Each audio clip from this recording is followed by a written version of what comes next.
सहनाववतु सहनौ भुनक्तु सह वीर्यं करवावहै तेजस्विनावधीतमस्तु मा विद्विषावहै।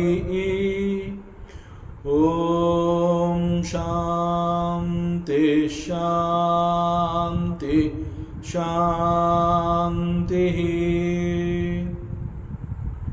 ಶ್ರೀಕೃಷ್ಣ, ಸರ್ವವೂ ನಿನ್ನ ಸೇವೆಯಾಗಲಿ ಸ್ವಾಮಿ. ಎಲ್ಲ ಆಧ್ಯಾತ್ಮ ಬಂಧುಗಳಿಗೂ ನಮಸ್ಕಾರ ಮತ್ತು ಜ್ಞಾನದರ್ಶನಂ ವೇದಿಕೆಗೆ ಸ್ವಾಗತ. ಧ್ವನಿ ಗುರುದೇವದಾಗಿರಲಿ, ವಿಚಾರ ಪರಮಾತ್ಮನದಾಗಿರಲಿ, ಹಾಗೂ ಇದು ನನ್ನದಲ್ಲದ ಕರ್ಮವಾಗಲಿ. ಶ್ರೀ ವಿಷ್ಣು ಸಹಸ್ರನಾಮ. ಮೊದಲಿಗೆ ಪ್ರಾರ್ಥನೆ.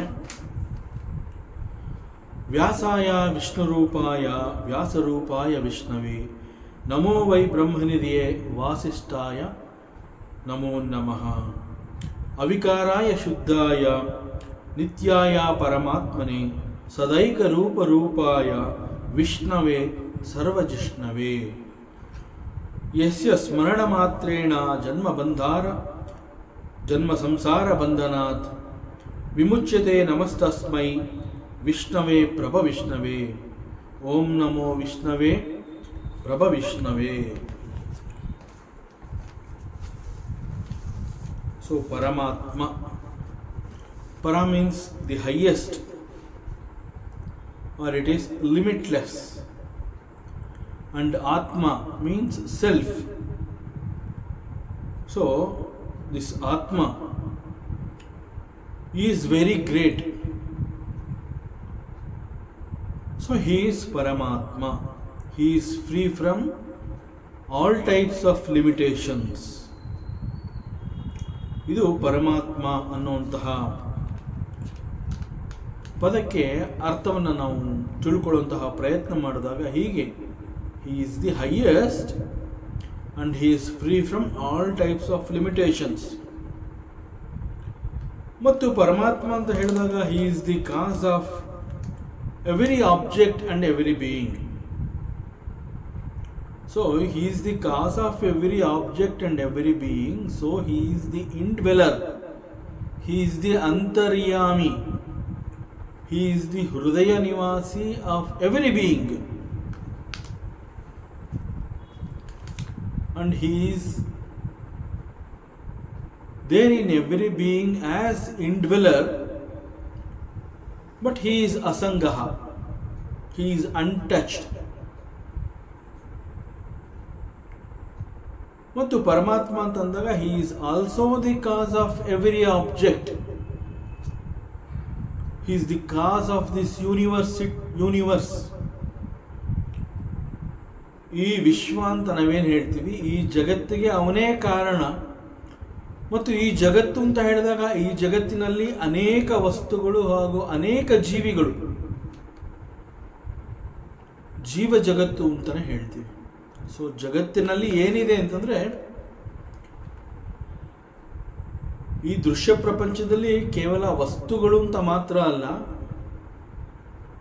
ಅವುಗಳನ್ನು ಅನುಭವಿಸುವ ಸಲುವಾಗಿ ಅಲ್ಲಿ ಅನೇಕ ಜೀವಿಗಳು ಕೂಡ ಇದ್ದಾರೆ. ಸೊ ದಟ್ ಈಸ್ ಪ್ರಪಂಚ.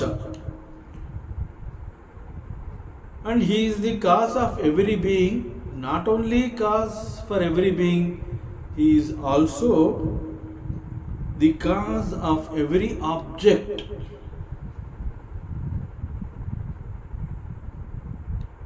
ಹಿ is the cos of every object ಅಂತಂದಾಗ ಅದನ್ನು ನಾವು ಎರಡು ಬೇರೆ ಬೇರೆ ದೃಷ್ಟಿಕೋನಗಳಿಂದ ನೋಡಬಹುದು.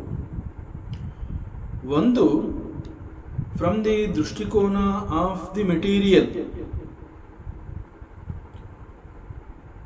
Material angle, and the other one is the intellect angle. So ಹೀಗೆ ಎರಡು ಬೇರೆ ಬೇರೆ ದೃಷ್ಟಿಕೋನಗಳಿಂದ ನಾವು ಈ ಒಂದು ಪರಮಾತ್ಮ ತತ್ವವನ್ನು ನಾವು ಅರ್ಥ ಮಾಡ್ಕೋಬಹುದು. So therefore one is material cause and another is intellect cause. So he is cause of every object ಅಂತ ಹೇಳಿದಾಗ ಈ ರೀತಿ ಎರಡು ದೃಷ್ಟಿಕೋನಗಳಿಂದ ಹಿ ಈಸ್ ದಿ ಕಾಸ್ ಅನ್ನುವಂತಹದ್ದನ್ನು we can understand. One is from the material angle, so he is called material cause, and another is intellect cause. This intellect cause ಇದನ್ನು intelligent ಕಾಸ್ ಹೀಗೆ ಕೂಡ ಹೇಳ್ತಾರೆ. ಮತ್ತು ವೇದಾಂತದಲ್ಲಿ ನಾವು ಮತ್ತೆ ಚರ್ಚೆಗೆ ಬರುವಂತಹ ವಿಚಾರ ಅಂತಂದರೆ ಕಾರ್ಯಕಾರಣ ಸಂಬಂಧ. ಸೊ ಕಾರ್ಯಕಾರಣ ಸಂಬಂಧ ಅನ್ನುವಂತಹದ್ದನ್ನು ನಾವು ಮತ್ತೆ ಮಾತನಾಡ್ತಾ ಇರ್ತೀವಿ. ಈ ಕಾರ್ಯಕಾರಣ ಸಂಬಂಧ ಅಂತಂದರೆ ಕಾಸ್ ಆ್ಯಂಡ್ ಎಫೆಕ್ಟ್ ಥಿಯರಿ ಅಂತ ಕೆಲವು ನಿಯಮಗಳಿದೆ. ಕಾರ್ಯಕಾರಣ ಸಂಬಂಧ ಅಂತಂದಾಗ ಇಟ್ ಈಸ್ ಅ ಸಿದ್ಧಾಂತ. So cause and effect theory ಅನ್ನುವಂತಹದ್ದು ಒಂದು ಸಿದ್ಧಾಂತವಾದ ಕಾರಣದಿಂದ ಅಲ್ಲಿ ಅನೇಕ ನಿಯಮಗಳನ್ನು ಕೂಡ ನಾವು ನೋಡಬಹುದು. So it is called cause and effect theory. So ಪ್ರತಿಯೊಂದಕ್ಕೂ ಕೂಡ ನಾವು ಅದರ ಹಿನ್ನೆಲೆಯನ್ನು, ಆ ಹಿನ್ನೆಲೆಯಲ್ಲಿ ನಿಂತು ಆ ಹಿನ್ನೆಲೆಯಿಂದ ಅದನ್ನು ನೋಡುವಂತಹದ್ದು. So for example, there is a pot, ಅಲ್ಲಿ ಒಂದು ಮಡಿಕೆ ಇದೆ. ಸೊ ಒಂದು ಮಡಿಕೆ ಇದೆ ಅಂತಂದ್ರೆ ಆ ಮಡಿಕೆಯ ಇರುವಿಕೆಗೆ ಕಾರಣ ಏನು? There is a pot, it is okay, but what is the cause for this pot? Because pot is an effect. ಈ ಮಡಿಕೆ ಎನ್ನುವಂತಹದ್ದು ಒಂದು ಪರಿಣಾಮಿ. ಸೊ ಅದೊಂದು ಪರಿಣಾಮಿ, ಅದೊಂದು ಕಾರ್ಯ. ಸೊ ಮಡಿಕೆ ಎನ್ನುವಂತಹದ್ದು ಒಂದು ಕಾರ್ಯ ಅಂತಂದ ಮೇಲೆ ಆ ಕಾರ್ಯಕ್ಕೆ ವಾಟ್ ಈಸ್ ದಿ ಕಾರಣ? ಸೊ ಇದನ್ನು ಹುಡುಕುವಂತಹ ಪ್ರಯತ್ನದಲ್ಲಿ ನಾವು ಮಡಿಕೆಗೆ ಕಾರಣ ಏನು ಅಂತಂದಾಗ ಮಡಿಕೆಗೆ ಕಾರಣ it is the clay. So clay becomes the material cos. So ಮಡಿಕೆ ಅಂತ ಹೇಳಿದಾಗ ಎರಡು ದೃಷ್ಟಿಕೋನ, ಒಂದು ಮೆಟೀರಿಯಲ್ ಕಾಸ್ ಮತ್ತೊಂದು ಇಂಟೆಲಿಜೆಂಟ್ ಕಾಸ್. ಸೊ ಮಡಿಕೆ ಅನ್ನುವಂತಹದ್ದು ಒಂದು ಪರಿಣಾಮಿ, ಅದೊಂದು ಕಾರ್ಯ. ಸೊ ಅದನ್ನ ಮತ್ತಷ್ಟು ಕೆದಕಿದಾಗ ಅಲ್ಲಿ ಗೊತ್ತಾಗುತ್ತೆ ದಿಸ್ ಕ್ಲೇ ಇಸ್ ದಿ ಕಾಸನ, clay is the cause. What type of cause clay? It is the material cause for the pot. Clay is the material cause for the pot. So there is clay, there is pot. Clay ಅನ್ನುವಂತಹದ್ದು ಕಾರಣ. ಒಂದು object ಅನ್ನುವಂತಹದ್ದಕ್ಕೆ ಅದನ್ನು ಮತ್ತೊಂದು ಇನ್ನೂ ಒಂದು ದೃಷ್ಟಿಕೋನದಿಂದ ನಾವು ನೋಡಬೇಕು ಅಂತಂದಾಗ one is the material cos and another is the intelligent cause. Here the madike is the effect, clay is the material cause, and the potter, kumbara, is the intelligent cause. So here madike is the object. ಮಡಿಕೆ ಎನ್ನುವಂತಹದ್ದು ಒಂದು ವಸ್ತು.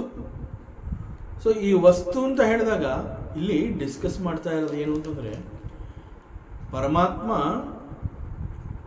Is the cause for this universe. Paramatma is the cause for every object and every being. So ಅದರಲ್ಲಿ is the cause for every object ಅಂತಂದಾಗ ಅದನ್ನು ಎರಡು ದೃಷ್ಟಿಕೋನಗಳಿಂದ ನೋಡ್ಬೋದು. One is the material cause and another is the intelligent cause. So ಅದಕ್ಕೆ ಒಂದು ಉದಾಹರಣೆ ಅಂತ ಹೇಳಿ, ಒಂದು ಮಡಿಕೆ ಅನ್ನುವಂತಹದ್ದನ್ನು ನಾವು ಒಂದು ವಸ್ತು ಅಂತ ಸ್ವೀಕರಿಸಿದಾಗ, ದಟ್ ಮಡಿಕೆ is the effect and the clay is the cause. But what type of cause? So here the clay becomes the material cause and the potter is the intelligent cause. So the potter is the intelligent cause for this pot.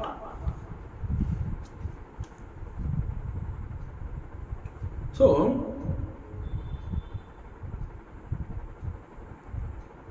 Paramatma anta ಹೇಳಿದಾಗ, this Paramatma is both the material cause and the intelligent cause for this universe.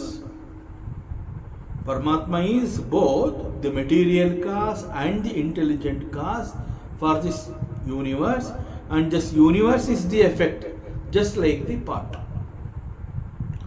So he being both the material and intelligent cause,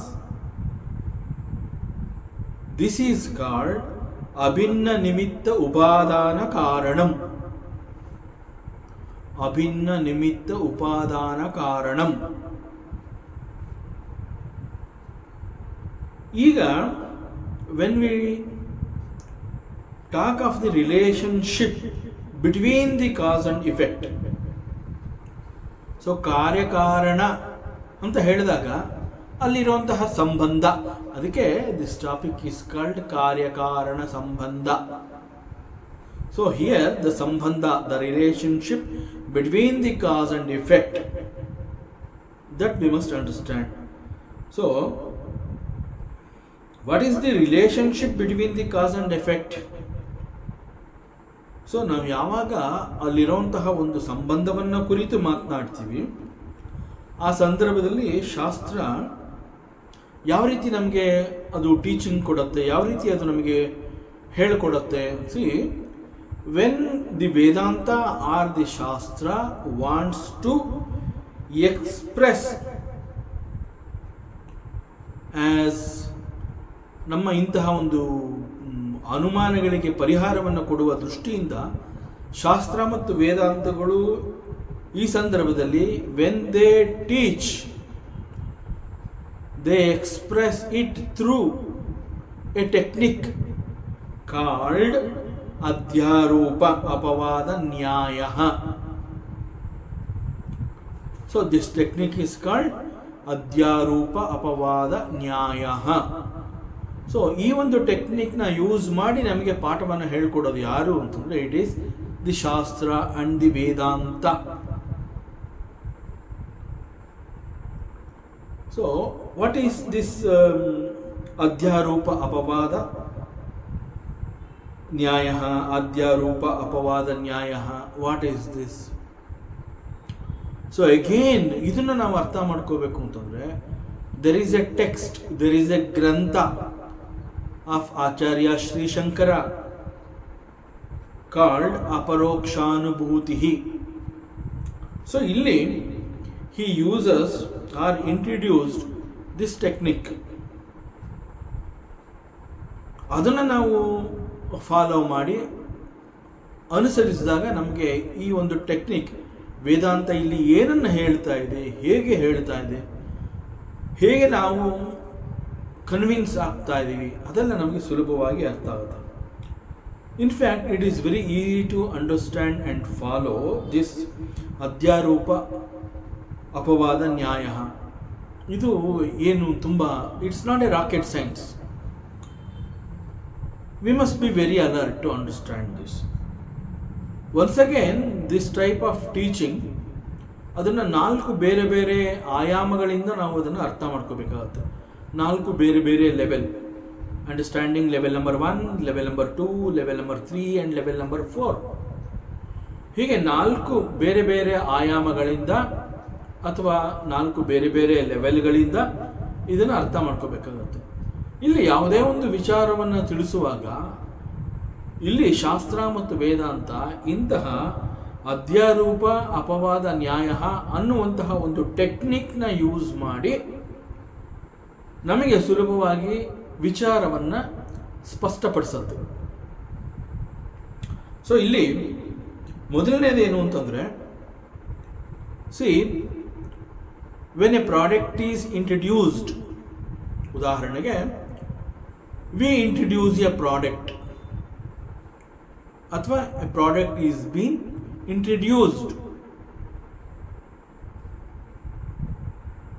again ಇಲ್ಲಿ ನಾವು ಉದಾಹರಣೆಗೆ we will take A pot, ಒಂದು ಮಣ್ಣಿನ ಮಡಿಕೆ. So let us say that we introduce A product called A clay pot. So we introduced as a product.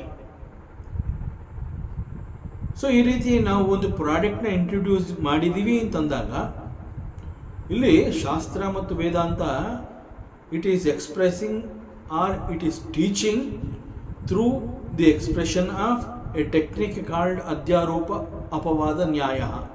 ಆದ್ದರಿಂದ ಇಲ್ಲಿ when a product is introduced, ಆಗ there is an expectation by the Vedanta that we should ask a question right now. ಯಾವಾಗ ಒಂದು product ಅನ್ನುವಂತಹದ್ದನ್ನು ಇಲ್ಲಿ introduce ಮಾಡಿದ್ದಾರೆ ಅನ್ನುವಂತಹ ಒಂದು ವಿಚಾರ ಬಂತು, ಕೂಡಲೇ the expectation of the Vedanta is that we should raise a question. ನಾವು ಒಂದು ಪ್ರಶ್ನೆಯನ್ನು ಮಾಡಬೇಕು ಅನ್ನುವಂತಹ ಅಭಿಲಾಷೆಯನ್ನು ನಮ್ಮ ಶಾಸ್ತ್ರ ಮತ್ತು ವೇದಾಂತ ಹೊಂದಿರುತ್ತೆ. ಸೊ ಬಟ್ ನಾವು ರೆಸ್ಪಾಂಡ್ ಮಾಡಲಿಲ್ಲ, ಅಥವಾ ಆ ಎಕ್ಸ್ಪೆಕ್ಟೇಷನ್ಗೆ ತಕ್ಕಂತೆ ನಾವು we did not raise a question. ಆಗೇನು ಮಾಡುತ್ತೆ, ದಿ ಶಾಸ್ತ್ರ ಆರ್ ದಿ ವೇದಾಂತ ನಮ್ಮ ಪರವಾಗಿ ಅದೇ ಒಂದು ಪ್ರಶ್ನೆಯನ್ನು ಮಾಡುತ್ತೆ. ನೋಡಪ್ಪ, you are introducing a part, it's a product, it is a clay pot. See, you are introducing a part now. So now you tell me, you have introduced a part and it is okay, but what is the cause? ಈ product ಅನ್ನುವಂತಹದ್ದು ಎಲ್ಲಿಂದ ಬಂತು, ಹೇಗೆ ಬಂತು? So this is the question. ಏಕೆಂತಂದ್ರೆ ಇಲ್ಲಿ ಟೆಕ್ನಿಕೇ ಆ ಥರ, ಆ 4 ಲೆವೆಲ್ಗಳಿಂದ ಇದನ್ನು ಅರ್ಥ ಮಾಡ್ಕೋಬೇಕಾಗಿರೋದ್ರಿಂದ, as soon as a product is introduced, ಆಗ ಸೆಕೆಂಡ್ ಲೆವೆಲಲ್ಲಿ ಅಲ್ಲಿ ಒಂದು ಕ್ವಶನನ್ನು ನಾವು ಮಾಡಬೇಕಾಗಿರುತ್ತೆ. ಈ ಪ್ರಾಡಕ್ಟ್ ಇಂಟ್ರಡ್ಯೂಸ್ ಆಗಿದ್ದು it is okay, but what is the cause? ಇದು ಹೇಗೆ ಆಯಿತು ಮತ್ತು ಎಲ್ಲಿಂದ ಬಂತು? ಪೂರ್ವ ಪರ ಅಂತೆಲ್ಲ ನಾವು ಹೇಳ್ತೀವಿಲ್ಲ, ಸೊ ಅದನ್ನು ತಿಳ್ಕೊಳ್ಳುವಂತಹದ್ದು. ಸೊ ಇದಕ್ಕೆ ಇಂತಹ ಒಂದು ಪ್ರಶ್ನೆ ಬಂದಾಗ ಆ ಪ್ರಶ್ನೆಗೆ definitely there is an answer. ಇದೆಲ್ಲಿಂದ ಬಂತು, ಹೇಗೆ ಬಂತು, ವಾಟ್ ಈಸ್ ದಿ ಕಾಸ್ ಅನ್ನುವಂತಹ ಪ್ರಶ್ನೆ ಬರ್ತಾ ಇದ್ದಾಗೆ ಡೆಫಿನೆಟ್ ಆಗಿ ವಿ ವಿಲ್ ಗೆಟ್ ಆನ್ಸರ್. ಅದಕ್ಕೆ ಒಂದು ಉತ್ತರ ಸಿಗುತ್ತೆ. ನಮಗೆ ಏನು ಒಂದು ಉತ್ತರ ಸಿಗುತ್ತೆ, that uttara is the second level of understanding. That answer is nothing but the second level of understanding this adhyaropa apavada nyaya. So the cause of this part is clay. Mannu is the karana. ಪ್ರಶ್ನೆ ಬಂದಿದೆ, ಅದು ಇಲ್ಲಿ ಎಲ್ಲಿ ಬಂತು, ಹೇಗೆ ಬಂತು, ಇದಕ್ಕೆ ಏನು ಕಾರಣ ಈಸ್ ದಿ ಕ್ವಶನ್.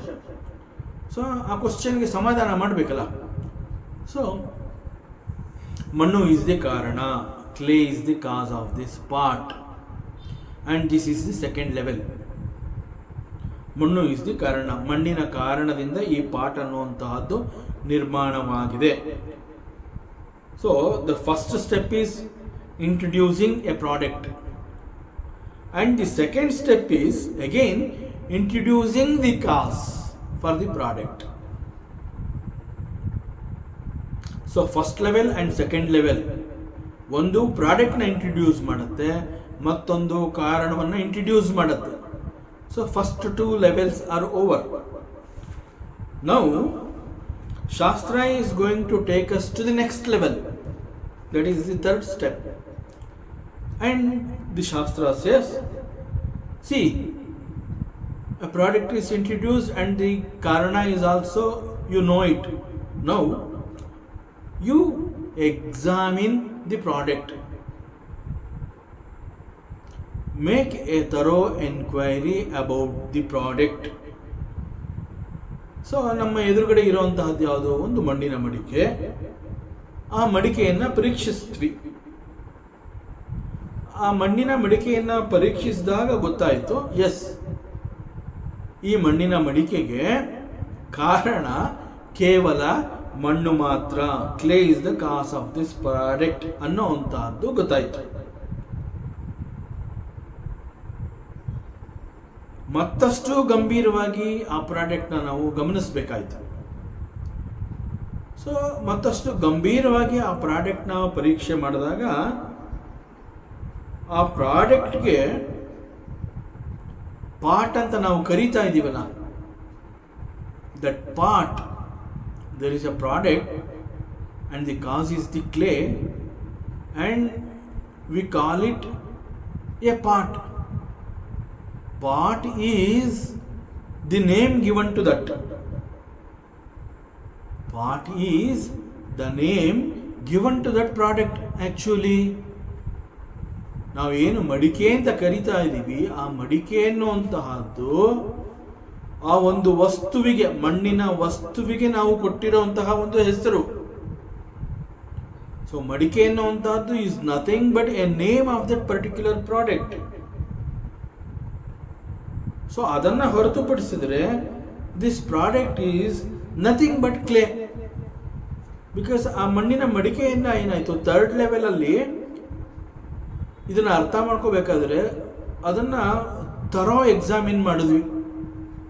ಹಿಂದೆ ತಿರುಗಿಸಿದ್ವಿ, ಮುಂದೆ ತಿರುಗಿಸಿದ್ವಿ, ಮೇಲೆ ತಿರುಗಿಸಿದ್ವಿ, ಕೆಳಗೆ ತಿರುಗಿಸಿದ್ವಿ, ಮೇಲ್ಗಡೆಯಿಂದ ನೋಡಿದ್ವಿ, ಒಳಗಡೆಯಿಂದ ನೋಡಿದ್ವಿ, ನೋಡಿದ್ವಿ, ಶಬ್ದ ಮಾಡಿದ್ವಿ, ಏನೇನೋ ಮಾಡಿದ್ವಿ, ಟೆಸ್ಟ್ ಮಾಡಬೇಕಾಯ್ತು, ಪರೀಕ್ಷೆ ಮಾಡಬೇಕಾಯಿತು. ಸೊ ಆಲ್ ಟೈಪ್ಸ್ ಆಫ್ ಆ ಪರೀಕ್ಷೆಗಳಿಗೆ ಅದನ್ನು ಒಳಪಡಿಸಲಾಯಿತು. ಆ ನಂತರದಲ್ಲಿ ಗೊತ್ತಾಯಿತು ಈ product is made out of clay. So clay is the cos of this product is proved beyond doubt. And next ಏನಾಯಿತು, ಈ ಪ್ರಾಡಕ್ಟ್ಗೆ ಒಂದು ಹೆಸರು, ಅದನ್ನು ಪಾರ್ಟ್ ಅಂತ ನಾವು ಕರೀತಾ ಇದ್ದೀವಿ. ಸೊ ಈ ಪಾರ್ಟ್ ಅನ್ನುವಂತಹದ್ದು nothing but the name given to that product.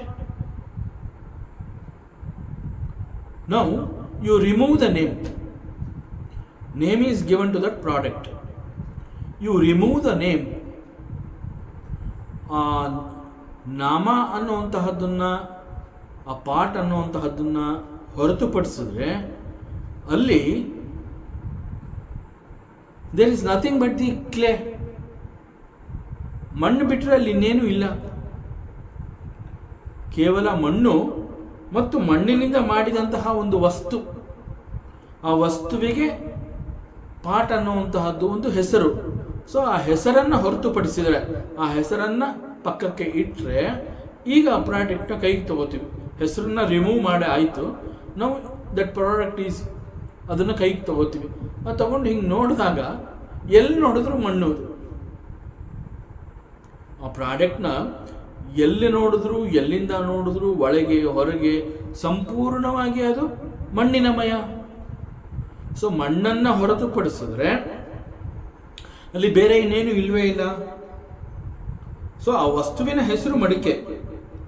So ಆ ಮಡಿಕೆಯ ಮೇಲ್ಭಾಗವನ್ನಾಗಲಿ, ಕೆಳಭಾಗವನ್ನಾಗಲಿ, ಅಕ್ಕಪಕ್ಕದ್ದಾಗಲಿ ಎಲ್ಲ ಕಡೆ ಇಟ್ ಈಸ್ ಓನ್ಲಿ ಮಣ್ಣು. ಮಣ್ಣನ್ನು ಹೊರತುಪಡಿಸಿದ್ರೆ ಅಲ್ಲಿ ಬೇರೆ ಇನ್ನೇನೂ ಇಲ್ಲ. ಸೊ ಈಗ ಶಾಸ್ತ್ರ ಏನು ಮಾಡುತ್ತೆ, ಬಹಳ ಧೈರ್ಯದಿಂದ ಸ್ಪಷ್ಟವಾಗಿ ಇನ್ನೊಂದು ಕ್ಲಾರಿಟಿಯನ್ನು ಕೊಡುತ್ತೆ. So now the Vedanta says, C, ಮೇಲ್ಗಡೆ ಕೆಳಗಡೆ ಒಳಗಡೆ ಎಲ್ಲ ಕಡೆ ನೀನೇ ಟೆಸ್ಟ್ ಮಾಡಿದೆಯಲ್ಲಪ್ಪ. ನೀನು ಟೆಸ್ಟ್ ಮಾಡ್ಬೇಕಾದ್ರೆ ಏನು ಮಾಡಿದಿ? First thing is you remove the name. ಆ ಒಂದು ವಸ್ತುವಿಗೆ ಪಾರ್ಟ್ ಅನ್ನೋವಂತಹದ್ದು ಈಸ್ ದಿ ನೇಮ್. ಆ ಪಾರ್ಟ್ ಅನ್ನೋವಂತಹದ್ದನ್ನು ನೀನು ಪಕ್ಕಕ್ಕಿಟ್ಟಿ, ಹೆಸರನ್ನು ಹೊರತುಪಡಿಸಿದೆಯಾ, ಹೆಸರನ್ನು ಪಕ್ಕಕ್ಕಿಟ್ಟಿದೆಯಾ. ಈಗ ಆ ಪ್ರಾಡಕ್ಟ್ನ ಕೈಗೆ ತಗೊಂಡು ಕೆಳಗಡೆ ಮೇಲ್ಗಡೆ ಅಕ್ಕ ಪಕ್ಕ ಒಳಗೆ ಹೊರಗೆ ಎಲ್ಲ ನೀನು ನೋಡಿದಾಗ ಗೊತ್ತಾಗಿದ್ದೇನು ಅಂತಂದರೆ ಅಲ್ಲಿ ಎಲ್ಲ ಕಡೆ ಮಣ್ಣು. ಮಣ್ಣನ್ನು ಹೊರತುಪಡಿಸಿದ್ರೆ ಅಲ್ಲಿ ಬೇರೆ ಇನ್ನೇನು ಇಲ್ಲ. ಮೇಲ್ಗಡೆ ಮಣ್ಣು, ಒಳಗಡೆ ಮಣ್ಣು, ಹೊರಗಡೆ ಮಣ್ಣು. The entire product is nothing but the ಮಣ್ಣು. ಸೊ ಶಾಸ್ತ್ರ ಏನು ಹೇಳುತ್ತೀಗ? ಅದಕ್ಕೆ ಶಾಸ್ತ್ರ ಏನು ಹೇಳುತ್ತೆ? ಅಲ್ಲಿ ಪ್ರಾಡಕ್ಟ್ ಅನ್ನುವಂತಹದ್ದು ಇಲ್ವೇ ಇಲ್ವಲ್ಲಪ್ಪ. ಯಾಕೆ ಅಂತಂದರೆ because of this product is ಮಣ್ಣು ಅಂತಲೇ ಹೇಳಿದೆಯಾ. ಮತ್ತು ಪ್ರಾಡಕ್ಟ್ನ ನಾನು ಕೈಗೆ ತೊಗೊಂಡು ನೋಡ್ತಾ ಇದ್ದೀನಿ, ಎಲ್ಲಿ ನೋಡಿದ್ರು ಅಲ್ಲಿ ಮಣ್ಣಿದೆ ಅಷ್ಟೇ. ಈಗ ಆ ಪ್ರಾಡಕ್ಟ್ನ ನಾನು ಕೈಗೆ ತೊಗೊಂಡು ಯಾವುದೋ ಒಂದು ಪಕ್ಕಕ್ಕೆ ಮುಖ ಮಾಡಿ ಅಲ್ಲಿ ನೋಡ್ತೀನಿ, ಅಲ್ಲಿ ಮಣ್ಣಿದೆ. ಅದಕ್ಕೆ ಹಿಂದ್ಗಡೆ ನೋಡ್ತೀನಿ, ಅಲ್ಲೂ ಮಣ್ಣಿದೆ. ಮೇಲ್ಭಾಗದಲ್ಲಿ ನೋಡ್ತೀನಿ, ಮಣ್ಣಿದೆ. ಕೆಳಭಾಗದಲ್ಲಿ ನೋಡ್ತೀನಿ, ಮಣ್ಣಿದೆ. ಒಳಭಾಗದಲ್ಲಿ ನೋಡ್ತೀನಿ, ಮಣ್ಣಿದೆ. ಹೊರಭಾಗದಲ್ಲಿ ನೋಡ್ತೀನಿ, ಮಣ್ಣಿದೆ. ಆ ಪ್ರಾಡಕ್ಟ್ನ ಎಲ್ಲ ಕಡೆ ಮಣ್ಣನ್ನು ಹೊರತುಪಡಿಸಿದ್ರೆ ಅಲ್ಲಿ ಬೇರೆ ಇನ್ನೇನೂ ಇಲ್ಲ. ಸೊ ಅದರಿಂದ ಈಗ ಬಹಳ ಒಂದು ದೊಡ್ಡ ಕ್ಲಾರಿಟಿಯನ್ನು ಶಾಸ್ತ್ರ ಹೇಳ್ತಾ ಇದೆ. There is no product at all. Actually there is no product at all. There is no part other than clay. There is no part. Part is the name. ಆ ನೇಮನ್ನು ಹೊರತುಪಡಿಸಿದ್ರೆ ಅಲ್ಲಿ what remains there, it is the clay. So ನೀನು part ಅಂತ ಏನು ಹೇಳ್ತಾ ಇದ್ದೀಯ, ಆ ಪಾರ್ಟ್ ಅನ್ನೋಂಥದ್ದು it is nothing but the name. You have given that name to that particular product. Now you removed the name also and you examined thoroughly. ಆ ಪ್ರಾಡಕ್ಟ್ನ you examined it thoroughly. So ಅದು ಎಲ್ಲ ಕಡೆ all the 360 degrees ಅಲ್ಲಿ ಏನಿದೆ, nothing but the ಮಣ್ಣು. So ಅದರಿಂದ ಶಾಸ್ತ್ರ ಹೇಳ್ತಾ ಇದೆ, ನಾ ಹೇಳ್ತಾ ಇದ್ದೀನಿ, ಗಮನವಿಟ್ಟು ಕೇಳು. ಅಲ್ಲಿ there is no product at all. Part is the name. ನೀನು ಪಾರ್ಟ್ ಅಂತ ಹೇಳ್ತಾ ಇದೆಯಲ್ಲ, that is only a name. There is no product at all. So there is no part other than the clay. Keeping this example, ಈ ಒಂದು ಉದಾಹರಣೆಯನ್ನು ಇಟ್ಕೊಂಡು there is a law, ಅಲ್ಲಿ ಒಂದು ನಿಯಮವನ್ನು ನಾವು ನೋಡಬಹುದು. What is that niyama? There is no effect other than the cause. C,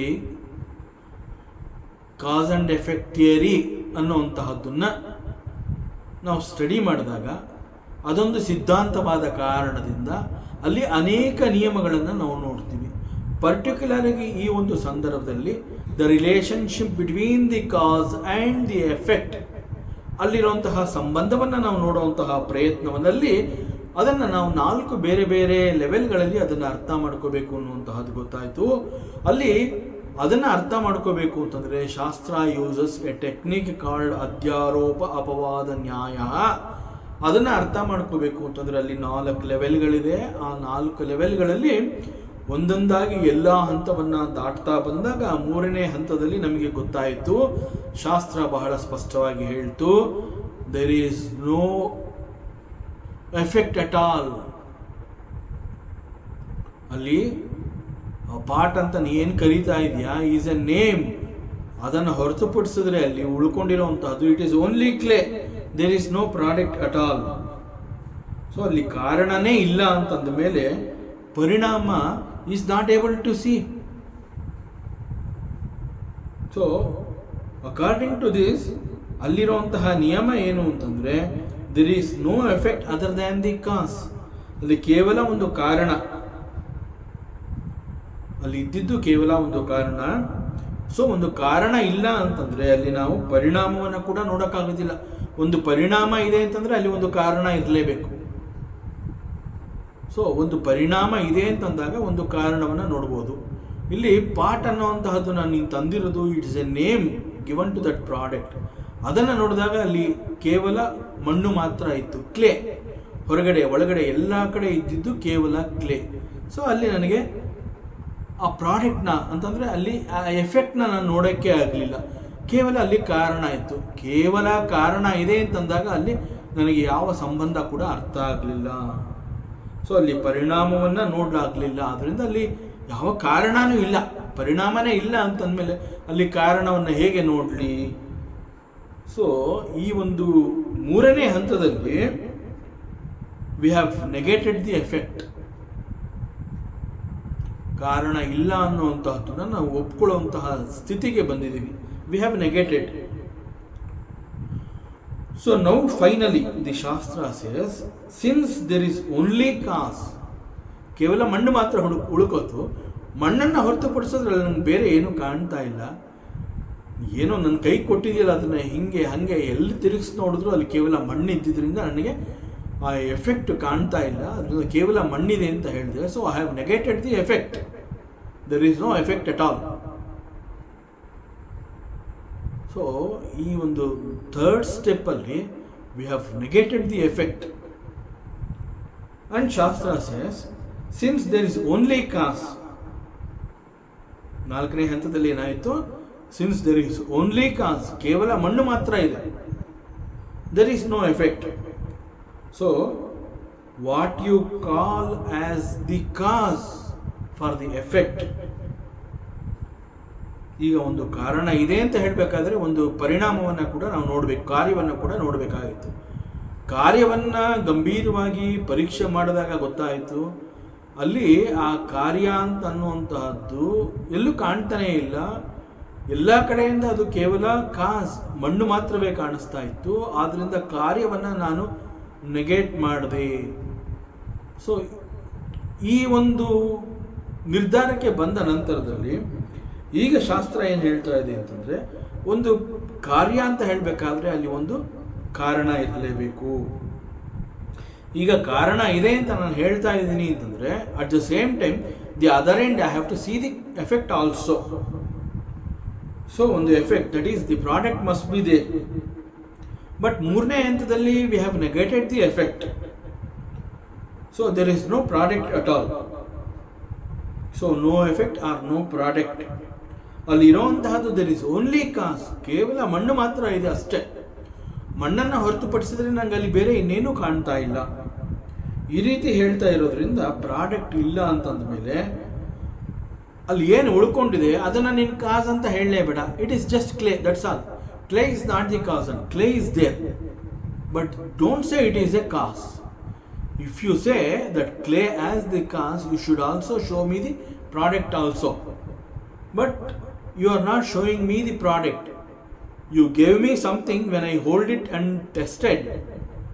ಅಲ್ಲಿ ಅಪಾರ್ಟ್ ಫ್ರಮ್ ದಿ ಮಣ್ಣು ಅದನ್ನು ಹೊರತುಪಡಿಸಿದ್ರೆ ಅಲ್ಲಿ ಪ್ರಾಡಕ್ಟ್ ಅನ್ನುವಂತಹದ್ದು ನನಗೆ ಗೊತ್ತಾಗಲಿಲ್ಲ. So there is no effect. I have negated the product. What remains is only the clay. So ಕೇವಲ ಅಲ್ಲಿ ಒಂದು ಕಾಸ್ ಅನ್ನುವಂತಹದ್ದು ಉಳ್ಕೋತು, ಪರಿಣಾಮವೇ ಇಲ್ಲ. ಸೊ ನಾನು I will straight away come out from this law. ಅಲ್ಲಿ ಕಾರಣ ಇದೆ ಅಂತಂದರೆ ಕಾರ್ಯವನ್ನು ನೀನು ತೋರಿಸ್ಬೇಕು, ಅಥವಾ ಕಾರ್ಯವನ್ನು ತೋರಿಸ್ತಾ ಇದೆಯಾ ಅಂತಂದರೆ ನನಗೆ ಕಾರಣವನ್ನು ಕೂಡ ಹೇಳಬೇಕು. ಇಲ್ಲಿ ಉಳ್ಕೊಂಡಿರೋದು ಕಾರಣ, ಕಾರ್ಯ ಇಲ್ಲ ಅಂತಂದರೆ ಆ ಏನು ಉಳ್ಕೊಂಡಿದೆ ಅದನ್ನು you don't need to call it a cause. ಕಾರಣ ಅಂತ ಕರೆಯುವಂತಹ ಅವಶ್ಯಕತೆನೇ ಇಲ್ಲ. ಅಲ್ಲೇನೇ ಇದೆ ಅದನ್ನು ಹಾಗೆ ಹೇಳು. ಅಲ್ಲಿ ಮಣ್ಣಿದೆಯಾ, ಮಣ್ಣಿದೆ ಅಂತ ಹೇಳು, ಅದನ್ನು ಕಾರಣ ಅಂತ ನೀನು ಕರಿಬೇಡ. So this is the teaching of the Vedanta shastra. ಆದ್ಯಾರೋಪ ಅಪವಾದ ನ್ಯಾಯ. ಅಲ್ಲಿ ಈ ರೀತಿ ಪ್ರತಿಯೊಂದನ್ನು ಕೂಲಂಕುಷವಾಗಿ ಪರೀಕ್ಷಿಸಿ ಪರಿಶೀಲನೆಗೆ ಒಳಪಟ್ಟಿರುವಂತಹದ್ದನ್ನು ಸಮಗ್ರವಾಗಿ ನಾವು ಅರ್ಥ ಮಾಡ್ಕೋಬೋದು, ಪ್ರಯತ್ನವನ್ನು ನಾವು ಮಾಡಬೇಕಾಗುತ್ತೆ. ಸೊ ಈ ಸಂದರ್ಭದಲ್ಲಿ ದರ್ ಈಸ್ ಓನ್ಲಿ ಕಾಸ್ ಅಂತಂದರೆ ಅಲ್ಲಿ ಪ್ರಾಡಕ್ಟೇ ಇಲ್ಲ, ಎಫೆಕ್ಟೇ ಇಲ್ಲ ಅಂತಂದಮೇಲೆ what remains there, you call it a cause alva. Don't call it cause, it is there. You can call it clay, that's all, but don't say clay is a cause. If you say clay is a cause, you must also show me the product, you should show me the effect. So ಅದರಿಂದ ಅವಶ್ಯಕತೆ ಇಲ್ಲ, ಅದನ್ನು ಕಾರಣ ಅಂತ ಕರೆಯುವಂತಹ ಅವಶ್ಯಕತೆ ಇಲ್ಲ. there is no need to mention the cause. Means the causal status does not exist at all. Causal state, ಯಾವುದನ್ನು ನೀನು ಕಾರಣ ಅಂತ ಹೇಳಿ ಮಣ್ಣನ್ನು ತೋರಿಸುವಂತಹ ಪ್ರಯತ್ನವನ್ನು ಮಾಡ್ತಾ ಇದೆಯಾ, ಅದನ್ನು I will not accept it as the cause. So it means the causal status ಅಂತ ನೀ ಏನು ಹೇಳ್ತಾ ಇದೆಯಾ ಮಣ್ಣನ್ನು ತೋರಿಸ್ಬಿಟ್ಟು, that it does not actually exists at all. So ಇದನ್ನು ಹೇಗೆ ಅರ್ಥ ಮಾಡ್ಕೋಬೇಕು ನಾವು? once again, ಉದಾಹರಣೆಗೆ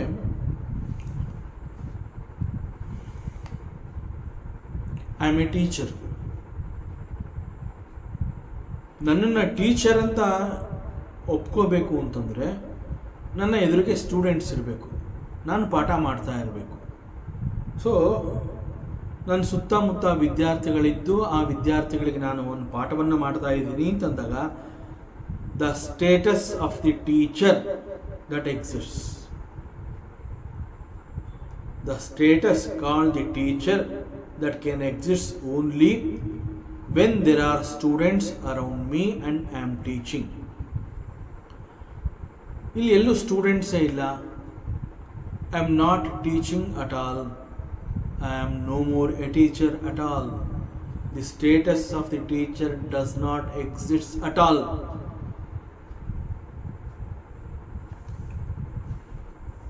So ಈ ರೀತಿಯಲ್ಲಿ when there is no product, the causal status of the clay is also negated.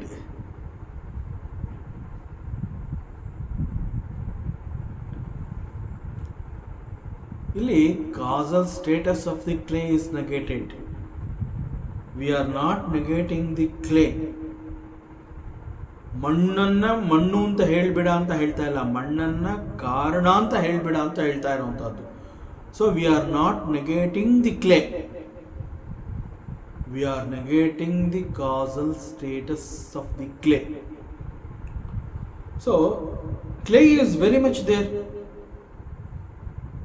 beyond doubts. ಅಲ್ಲಿ ಬೇರೆ ಇನ್ನೇನು ಪ್ರಶ್ನೆ ಮಾಡುವಂತಹ ಅವಶ್ಯಕತೆನೇ ಇಲ್ಲ. There is clay, yes, I accept there is clay.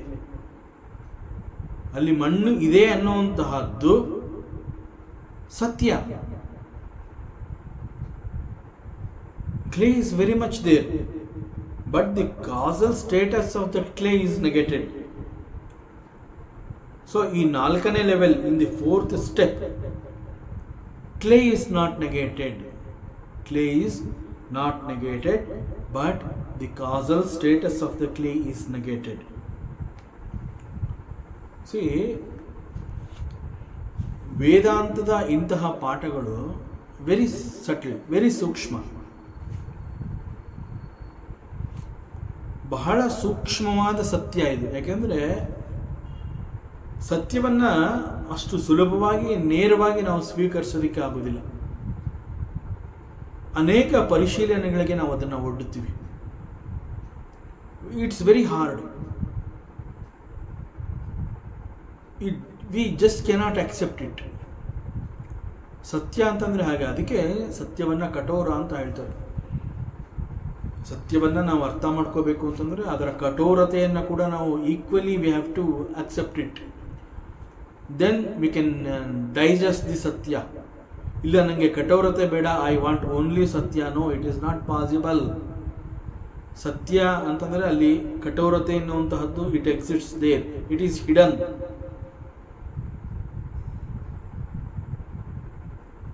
ಈಗ ಚಿನ್ನವನ್ನು ಅಪರಂಜಿ ಚಿನ್ನ ಅಂತ ಹೇಳಬೇಕಾದ್ರೆ ಆ ಅಪರಂಜಿಯನ್ನು ಪರೀಕ್ಷೆ ಮಾಡಬೇಕಾದ್ರೆ ಆ ಚಿನ್ನ ಬೆಂಕಿಯಲ್ಲಿ ಎಷ್ಟು ಕುದ್ದಿರುತ್ತೆ, then it is certified that it is Aparanji.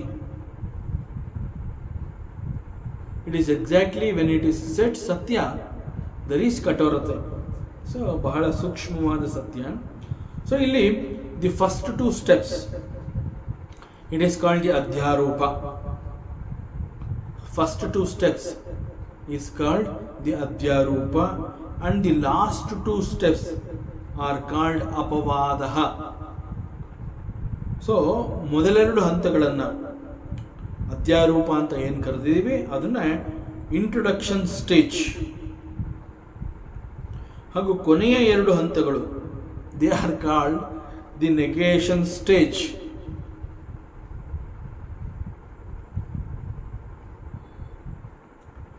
See, actually we are discussing the name of the Bhagavan, called that name is Paramatma. ಭಗವಂತನ ಮತ್ತೊಂದು ಹೆಸರು ಪರಮಾತ್ಮ ಅನ್ನುವಂತಹದ್ದನ್ನು ತಿಳ್ಕೊಳ್ಳುವಂತಹ ಪ್ರಯತ್ನದಲ್ಲಿ ಅಲ್ಲಿಂದ ಇಲ್ಲಿವರೆಗೆ ನಾವು ಬಂದಿದ್ದೀವಿ. So we are discussing the name of the Bhagavanta, and that name is called the Paramatma. So Paramatmana mattondu hesaru is the Paramatma, Para Atma. So ಇಲ್ಲಿ ಆಚಾರ್ಯ ಶಂಕರರು ಹೇಳ್ತಾರೆ ಪರಮಾತ್ಮ means he who is free from all the three types of limitations. These limitations are space-wise limitation, time-wise limitation, and object-wise limitation. And now Acharya Shri Shankara he continues to say Paramatma antandre Karya Karana Vilakshanam Brahma. Actual meaning of Paramatma antandre Karya Karana Vilakshana Brahmam. What is Karya Karana Vilakshana Brahmam? That is discussed now. ನಾವು ಇಲ್ಲಿವರೆಗೆ ಏನು ಚರ್ಚೆಯನ್ನು ಮಾಡಿದ್ವಿ, ಅಧ್ಯಾರೋಪ ಅಪವಾದ ನ್ಯಾಯ ಅಂತ ಹೇಳಿ ಒಂದು ಮಣ್ಣಿನ ಮಡಿಕೆಯನ್ನು ಉದಾಹರಣೆಯಾಗಿ ತಗೊಂಡು ಮೊದಲ ಹಂತದಲ್ಲಿ ಇಂಟ್ರೊಡಕ್ಷನ್, ಎರಡನೆಯ ಹಂತದಲ್ಲಿ ಪ್ರಶ್ನೆ ಮಾಡುವಂತಹದ್ದು, ಪ್ರಶ್ನೆಗೆ ಸಿಗುವಂತಹ ಉತ್ತರ is the second level of understanding, and the third level is negation of the product, and the fourth level is negation of the causal status of the cause. So this is called ಕಾರ್ಯ ಕಾರಣ ವಿಲಕ್ಷಣಂ ಬ್ರಹ್ಮ. ಅದನ್ನು ನಾವಿಲ್ಲಿ ಚರ್ಚೆ ಮಾಡಿದ್ವಿ ಇಲ್ಲಿವರೆಗೆ. So ಪರಮಾತ್ಮ ಅನ್ನುವಂತಹದ್ದಕ್ಕೆ ಆಚಾರ್ಯ ಶಂಕರರು ಕೊಟ್ಟಂತಹ ಒಂದು ಅರ್ಥ ಏನು ಅಂತಂದರೆ, ವಾಟ್ ಈಸ್ ಪರಮಾತ್ಮ ಅಂತಂದರೆ he is beyond three types of limitations. He is free from these three types of limitations, and at the same time Paramatma means Karya Karana Vilakshana Brahmam. And what is Karya Karana Vilakshana Brahmam ಅನ್ನುವಂತಹದ್ದನ್ನು ನಾವು ಇಲ್ಲಿವರೆಗೆ ವಿಚಾರ ಮಾಡಿದ್ವಿ. So ಇದರ ಪ್ರಕಾರ ಮಡಿಕೆ ಅನ್ನುವಂತಹದ್ದು is not the product according to the karyakarana vilakshana Brahmam. This should not be applied to our day to day transactions in the world. ನಮ್ಮ ದಿನನಿತ್ಯದ ವ್ಯವಹಾರದಲ್ಲಿ ನಾವು ಈ ರೀತಿ ಒಂದು ಮಡಿಕೆಯನ್ನು ನೋಡ್ಬಿಟ್ಟು ಇಟ್ಸ್ ನಾಟ್ ಎ ಪ್ರಾಡಕ್ಟ್, ನಾನು ಹಿಂಗೆ ದುಡ್ಡು ಕೊಡೋದಿಲ್ಲ, ಇದು ಬರೀ ಮಣ್ಣು ಅಂತ ಅಂದ್ಬಿಟ್ಟು ನಾವು ಹಾಗೆ ತೊಗೊಂಬರೋಕ್ಕಾಗೋದಿಲ್ಲ. See that is different, laukika is different. See ಇಲ್ಲಿ ವೇದಾಂತದಲ್ಲಿ we are trying to understand certain very subtle truths. So ಅದರ ಪ್ರಕಾರ, ಸೊ ಅಕಾರ್ಡಿಂಗ್ ಟು ಕಾರ್ಯಕಾರಣ ವಿಲಕ್ಷಣಂ ಬ್ರಹ್ಮ, ಮಡಿಕೆ ಅಂತ ಹೇಳಿದಾಗ ಮಡಿಕೆ is not the product at all, and clay ಅನ್ನುವಂತಹದ್ದು ಕಾರಣ ಕೂಡ ಅಲ್ಲ. So there is no effect, there is no karana. So what is clay? ಹಾಗಾದರೆ ಅದು ಕಾರಣನೂ ಅಲ್ಲ, ಅಲ್ಲಿ ಎಫೆಕ್ಟೂ ಇರಲಿಲ್ಲ. So what is clay? Clay is just clay, ಅದು ಕೇವಲ ಮಣ್ಣು ಮಾತ್ರ. ವಾಟ್ ಈಸ್ ಮಣ್ಣು ಅಂತಂದರೆ ಮಣ್ಣು, that's all.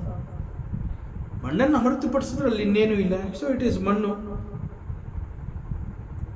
So similarly when it is said Bhagavan, when it is said Paramatma, when it is said Paramatma who has manifested as this universe, Bhagavantane, he has manifested as the universe. So ಅದನ್ನೇ ಗಮನದಲ್ಲಿಟ್ಕೊಂಡಾಗ ಇಲ್ಲಿ step 1 ಅಂತಹದ್ದು introduction of the universe. Universe exists. So universe exists ಅನ್ನುವಂತಹದ್ದು, ಅಥವಾ ಪರಮಾತ್ಮ he manifest as universe ಅಂತ ಅಂದಾಗ introduction of the universe, step number 1. So universe exists ಅಂತ ಹೇಳಿದಾಗ it is like introduction of the product. ಮಡಿಕೆಯನ್ನು ನಾವು ತೋರಿಸಿದ್ವಲ್ಲ ಆಸ್ ಅ ಪ್ರಾಡಕ್ಟ್, ಆ ರೀತಿಯಲ್ಲಿ ಈ ಯೂನಿವರ್ಸ್ ಅನ್ನುವಂತಹದ್ದು is introduction of the product. That is step number 1. And step number 2, ಈ ಯೂನಿವರ್ಸ್ ಅನ್ನುವಂತಹದ್ದು ಬಂದಿದ್ದಾದರೂ ಎಲ್ಲಿಂದ? That is the question, expectation of the question from Vedanta. And it says it is because of the Paramatma. ಈ universe ಅನ್ನುವಂತಹದ್ದು ಎಲ್ಲಿಂದ ಬಂತು ಅನ್ನುವಂತಹದ್ದು ಪ್ರಶ್ನೆ. Introduction is the universe and the question is ಈ ಯೂನಿವರ್ಸ್ಗೆ ಕಾರಣ ಏನು, ಇದು ಎಲ್ಲಿಂದ ಬಂತು, ಹೇಗೆ ಬಂತು, ಇದಕ್ಕೆ ಸಿಗುವಂತಹ ಉತ್ತರ. That is step number 2. ಉತ್ತರ ಏನು ಅಂತಂದರೆ Paramatma is the cos. He is both material and the intelligent cause. So Paramatma is the cause of this universe. He is the step number 2. Paramatma manifested as universe. He is the material cause of this universe. So ಹೀಗೆ ಹೇಳಿದಾಗ ಇಲ್ಲಿಗೆ ಅಧ್ಯಾರೂಪ ಅನ್ನುವಂತಹದ್ದು is over. First 2 steps, that is introduction of the product.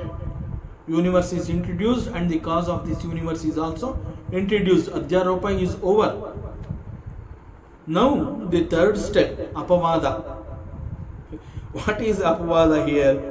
The first part is Paramatma appears as universe. Universe anta ಹೇಳಿದಾಗ it is the appearance of the Paramatma as universe. So Paramatma has manifested as Vishwam. But there is no second entity called the Vishwam.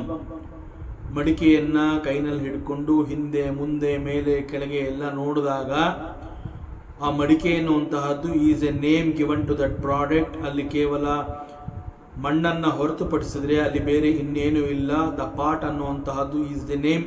ಆ ನೇಮನ್ನು ಹೊರತುಪಡಿಸಿದ್ರೆ ಅಲ್ಲಿ ಬೇರೆ ಏನು ಇಲ್ಲ. It is the clay only.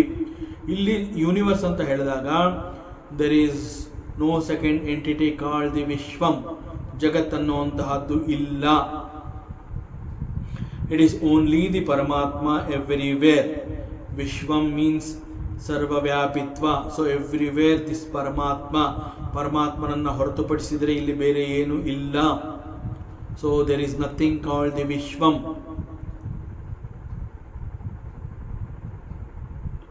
So ವಿಶ್ವಂ is the name of this Jagat.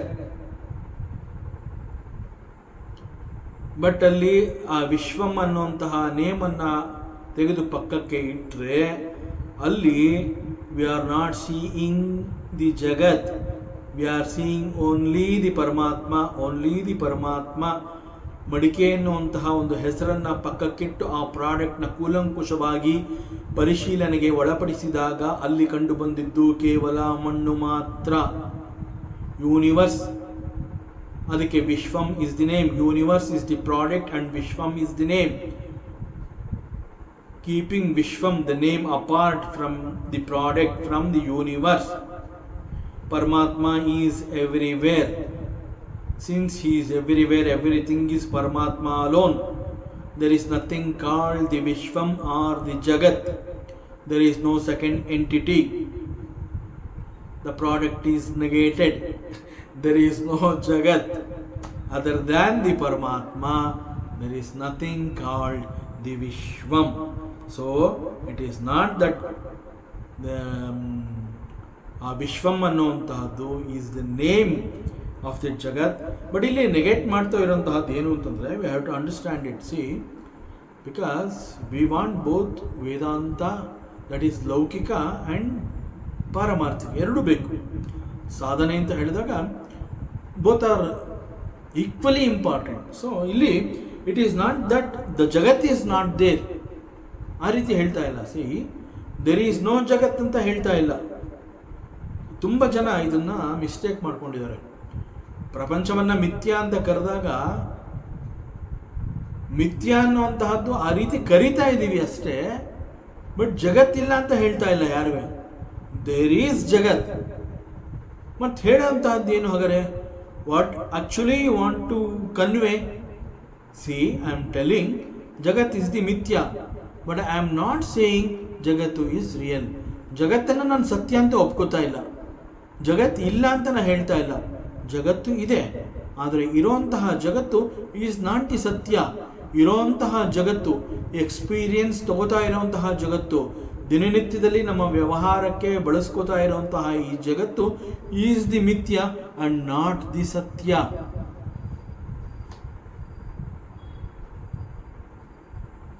So There is Jagat, no doubt about it. There is Jagat and continues to transact in this Jagat. But in our knowledge, when it comes to Gnanam, we can understand that the Jagat or the Vishwam is nothing but the Paramatma. That is the Gnana. So, ಇಲ್ಲಿ we are negating the Jagat ಅಂತಂದರೆ ಜಗತ್ ಇಲ್ಲ ಅಂತ ಹೇಳಿ ಪಕ್ಕಕ್ಕೆ ಇಟ್ಟಿರೋ ಮಡಿಕೆಯನ್ನು ಪಕ್ಕಕ್ಕೆ ಇಡೋ ಅಷ್ಟು ಸುಲಭವಾಗಿ ಜಗತ್ತನ್ನು ಇಲ್ಲ ಅಂತ ಹೇಳಿ ಇಟ್ ಈಸ್ ನೆಗೇಟೆಡ್ ಅಂದ್ಬಿಟ್ಟು ಆ ರೀತಿ ಅದನ್ನು ಧಿಕ್ಕರಿಸ್ತಾ ಇರೋಂತಹದ್ದಲ್ಲ. ದೆರ್ ಈಸ್ ಜಗತ್, ಇರುವಂತಹ ಜಗತ್ತನ್ನು ಮಿಥ್ಯ ಅಂತ ಹೇಳ್ತಾ ಇರೋಂತಹದ್ದು. ಇರುವಂತಹ ಜಗತ್ತು is mithya, not the satya. So ವಿಶ್ವಂ is nothing but the paramatma. ನೀವು ವಿಶ್ವಂ ಅನ್ನೋಂತಹದ್ದನ್ನ you say it's a name given to the jagat. See, Vishwam is a name given to the jagat, but Vishwam is nothing but the paramatma. So this is called negation. So we don't need to see, ಅಲ್ಲಿ ಮಡಿಕೆಯಲ್ಲಿ ಕೇವಲ ಮಣ್ಣು ಮಾತ್ರ ಇದೆ ಎನ್ನುವಂತಹದ್ದನ್ನು ಸ್ಪಷ್ಟಪಡಿಸಬೇಕು ಅಂತ ಹೇಳಿ ಮಣ್ಣಿನ ಮಡಿಕೆಯನ್ನು ಒಡಿಬೇಕಾಗಿಲ್ಲ. We don't need to break the pot to say that there is only clay. No, we don't need to do that exercise. We see the pot. Part is the name, we see the product, and in all the 360 degrees we see only the ಮಣ್ಣು. ಅದನ್ನೇ ಇಲ್ಲಿ ಹೇಳ್ತಾ ಇರೋವಂಥದ್ದು. So ಮಣ್ಣಿನ ಮಡಿಕೆಯನ್ನು ಒಡೆದು ಚೂರು ಚೂರು ಮಾಡಿ ನೋಡಪ್ಪ ಇಲ್ಲಿರೋದು ಮಣ್ಣು, ಆ ರೀತಿ ಅದನ್ನು ಒಡೆದು ಬಿಟ್ಟು ಅದನ್ನು ಮಣ್ಣು ಅಂತ ನಾವು ಪ್ರೂವ್ ಮಾಡೋ ಅವಶ್ಯಕತೆ ಇಲ್ಲ. ಅದು ಒಡೆದ್ರು ಒಡಿದೆ ಹೋದ್ರು ಇಟ್ ಈಸ್ ಮಣ್ಣು, ದಟ್ಸ್ ಆಲ್. ಇಟ್ ಈಸ್ ಜ್ಞಾನಂ.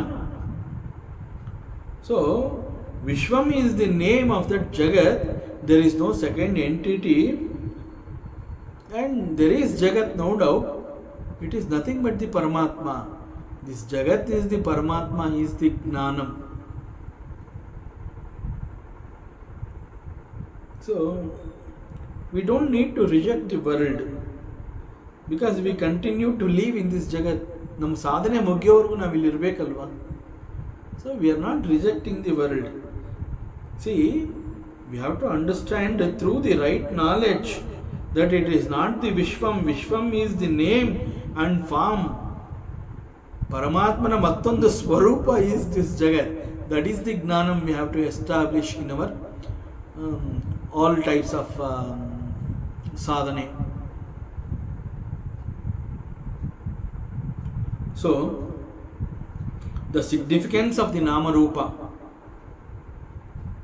The significance of the Nama Rupa is it exists. Jagat exists. And this Jagat is very beautiful.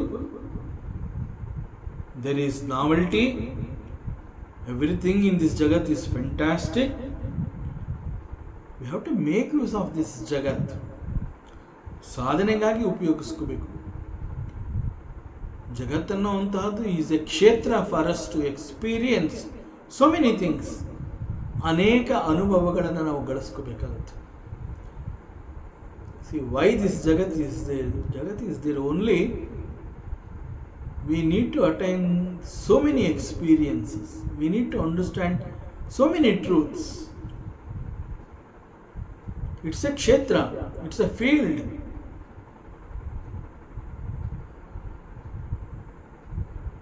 And what is the content of this Jagat? That you should understand. See, you negate the world, but not in like Jagat illa anta alla. Negation of the world means understand the content of this world. What is there in the Jagat? So what is there ಅಂತ ಏನು question ಮಾಡ್ತಾ ಇದೀವಿ. So we are trying to know the content of this Jagat. So Jagat ಅನ್ನುವಂತಹದ್ದು is a Nama Rupa, name and form. Name and form given to the Paramatma Swarupa. There is no second entity. There is no second entity. So what is there ಅಂತಂದರೆ it is the extension of the paramatma, extension of the Paramatma called the Jagat, and the content in this Jagat is nothing but the Paramatma.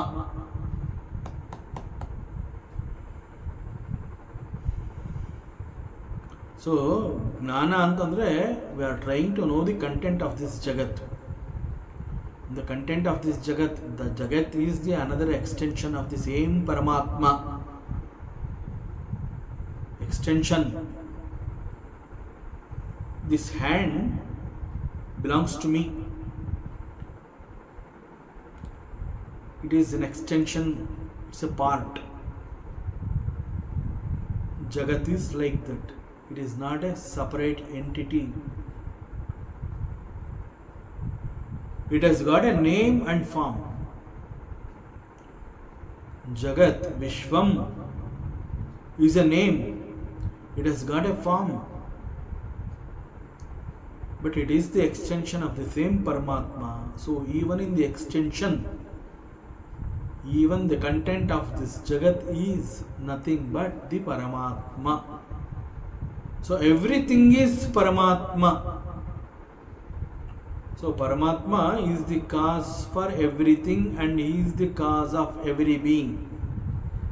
This is the meaning. So he is the indweller. He is sarvavyapi. See, from the beginning, ವಿಶ್ವಂ ಇಂದ ನಾವು ನೋಡ್ಕೋತಾ ಬಂದರೆ ಪ್ರತಿಯೊಂದು ನಾಮದ ಜೊತೆಗೆ ಅದು ತಾಳಿರುವಂತಹ ಸಂಬಂಧ ಅದು ಕರ್ಕೊಂಡು ಹೋಗ್ತಾನೆ ಇರುತ್ತೆ.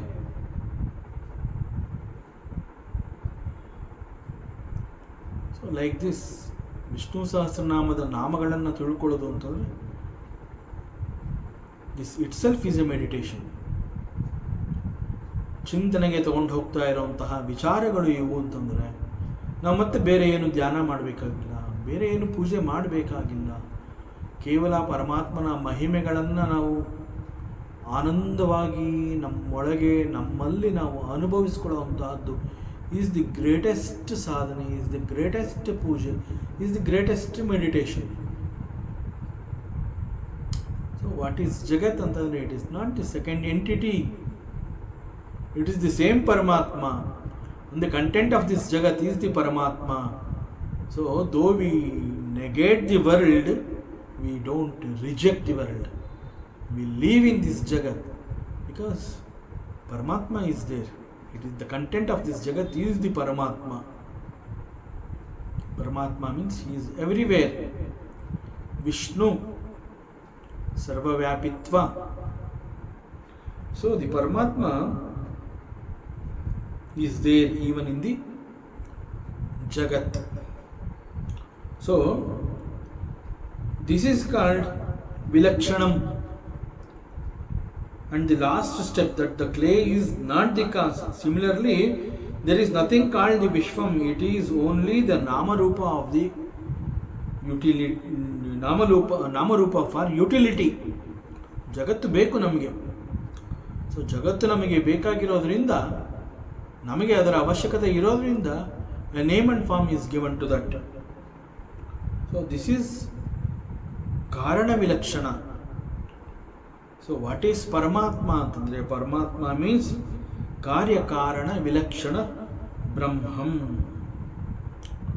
So Paramatma is the Nama, 11th Nama of the Bhagavan, and the 12th Nama Muktanam Paramagatihi.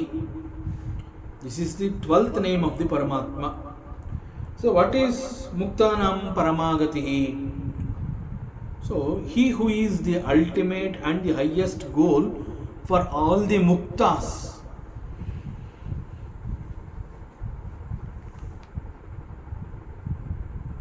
For all the muktas he is the ultimate goal. That means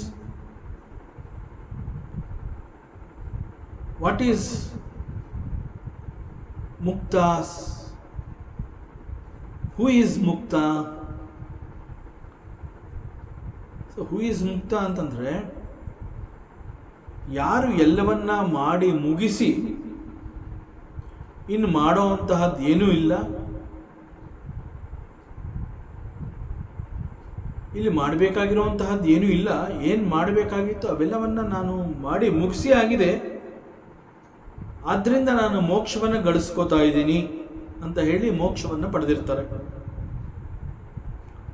so ಅವರು ಮೋಕ್ಷವನ್ನು ಪಡೆದಿದ್ದಾರೆ ಅಂತಂದ್ರೆ they are no more ಜೀವಾತ್ಮಾಸ್,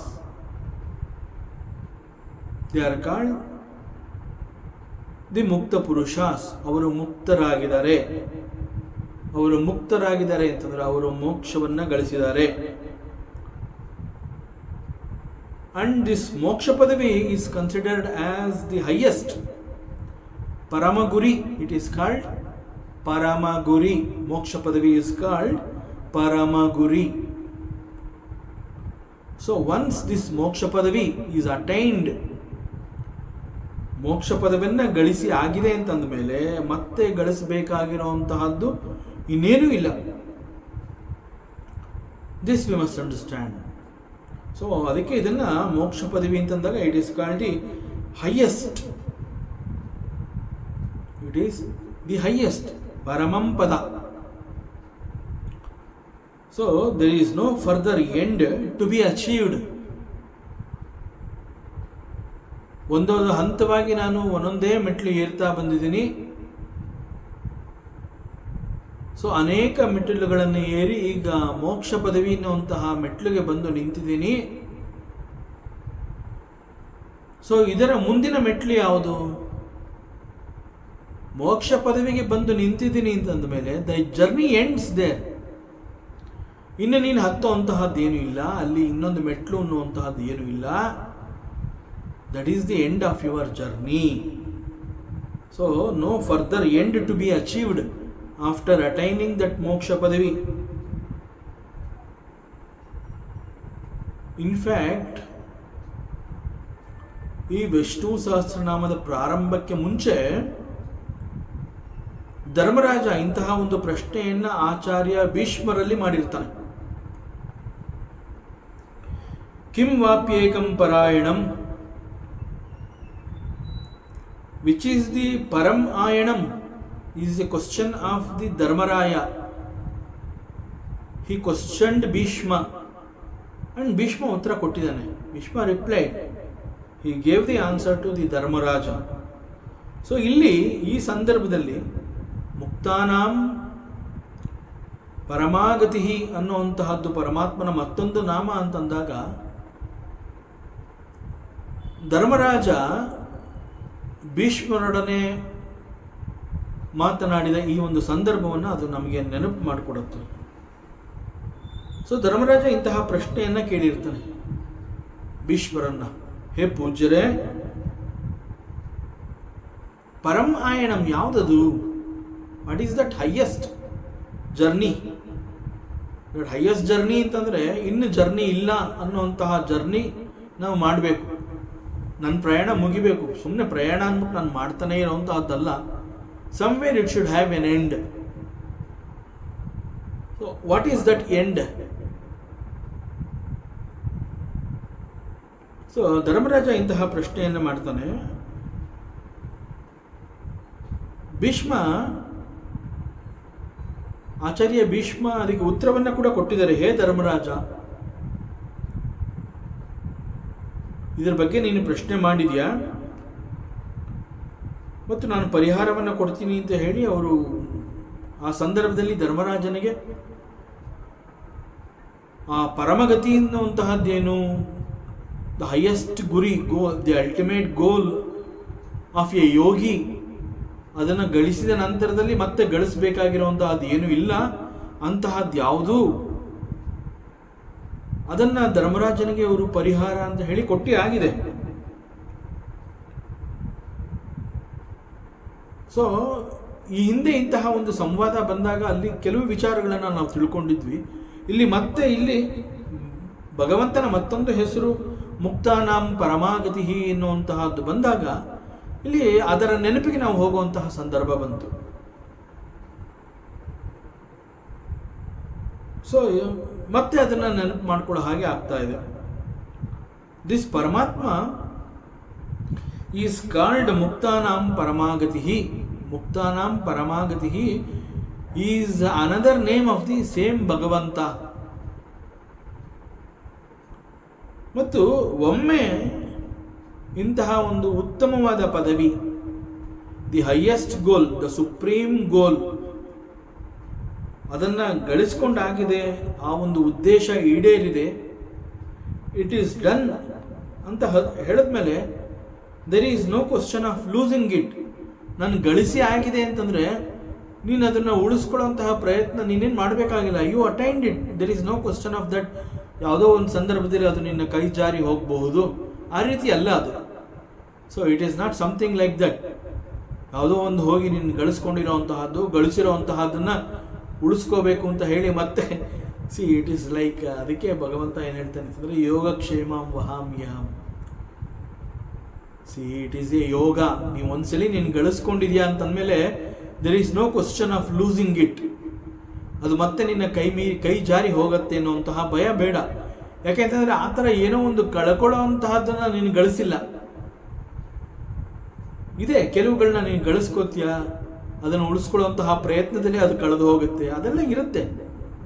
but ಆ ಥರದ್ದಲ್ಲ ಇದು. ಅದಕ್ಕೆ ಇದನ್ನು ಪರಮಾಗತಿ, that is why it is said this is the highest. Why it is called the highest ಅಂತಂದರೆ ಇದು ಗಳಿಸ್ಕೊಳ್ಳುವಂತಹದ್ದು, ಕಳ್ಕೊಳ್ಳುವಂತಹದ್ದು ಆ ರೀತಿ ಅಲ್ಲ ಇದು. It is not something like that. So once it is achieved ಅಂತಂದರೆ it is achieved for ever.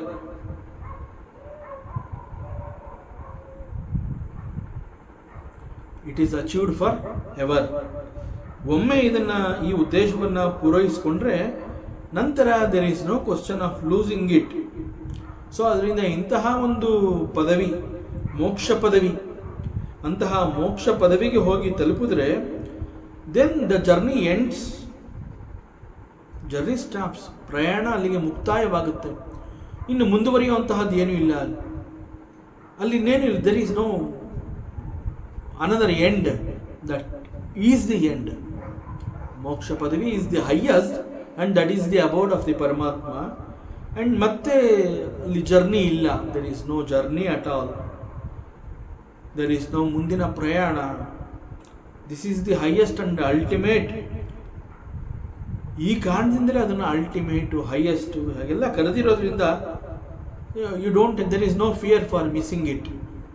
ಎಲ್ಲಿ ನನಗೆ ಮತ್ತೆ ನಾನು ಮೋಕ್ಷ ಗಳಿಸಿಕೊಂಡ ನಂತರ ಮತ್ತೆ ಏನಾರು ಇಲ್ಲಿಗೆ ಬರಬೇಕೇನಪ್ಪ ನಾನು, ಇಲ್ಲ, ಅಂತಹ ಹೆದರಿಕೆ ಬೇಡ.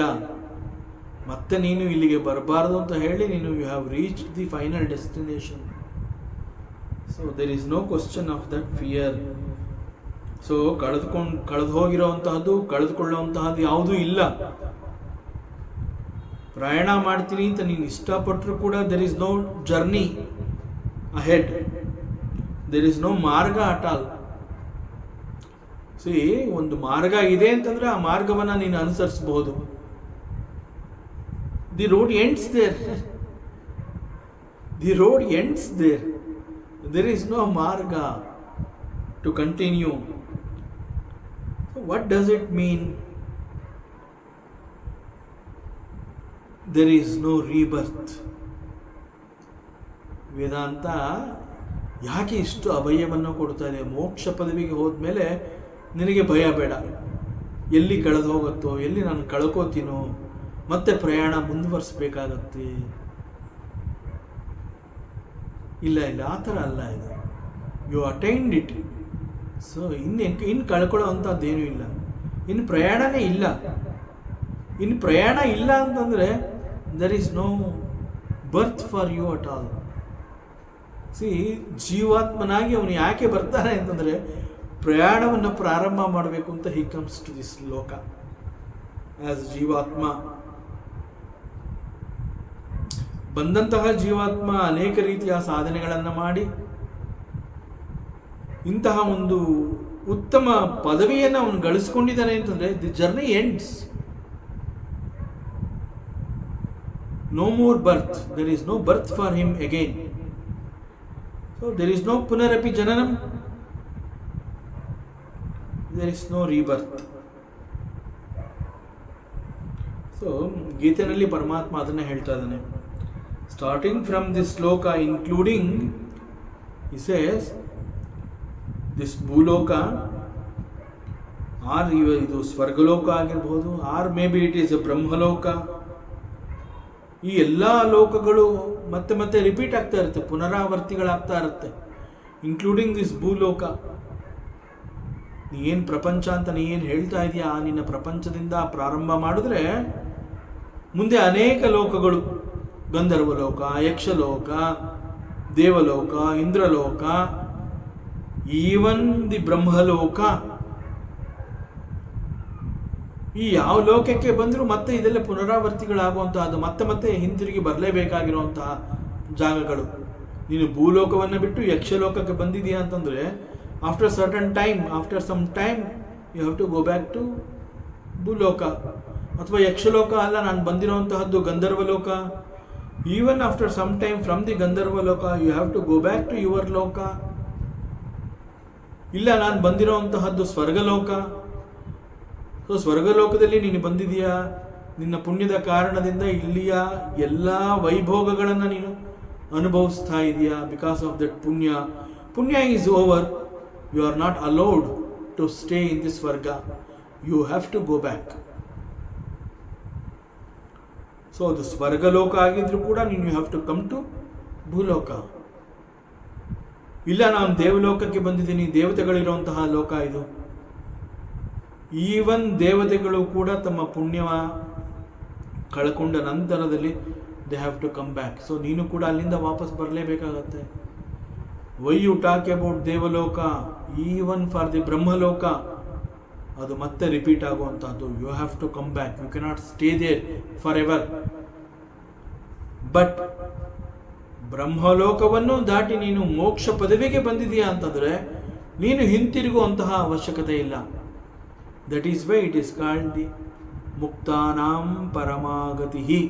You have come to this place, you have come to the abode of the Paramatma, where there is no going back.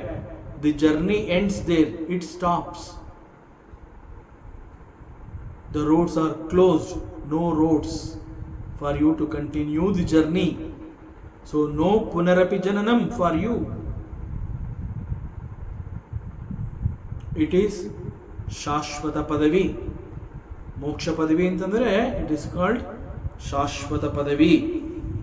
ಅದರಿಂದ ಪರಮಾತ್ಮ ಹೇಳ್ತಾನೆ, ಯದ್ಗತ್ವ ನ ನಿವರ್ತಂತೆ ತದ್ದಾಮ ಪರಮಂ ಮಮ. ನನ್ನ ಪರಮಧಾಮಕ್ಕೆ ನೀನು ಬಂದಿದೆಯಾ, ನನ್ನ ಪರಂಧಾಮಕ್ಕೆ ನೀನು ಬಂದಿದೆಯಾ ಅಂತಂದ್ಮೇಲೆ ನೀನು ಮತ್ತೆ ಸಂಸಾರಕ್ಕೆ ಹೋಗುವಂತಹ ಅವಶ್ಯಕತೆ ಇಲ್ಲ. So you will not go back to that ಲೋಕ. ಮತ್ತಷ್ಟು ವಿಚಾರಗಳಿದೆ, ಮುಂದಿನ ಅವಕಾಶದಲ್ಲಿ ಮತ್ತೆ ಮುಂದುವರಿಸೋಣ.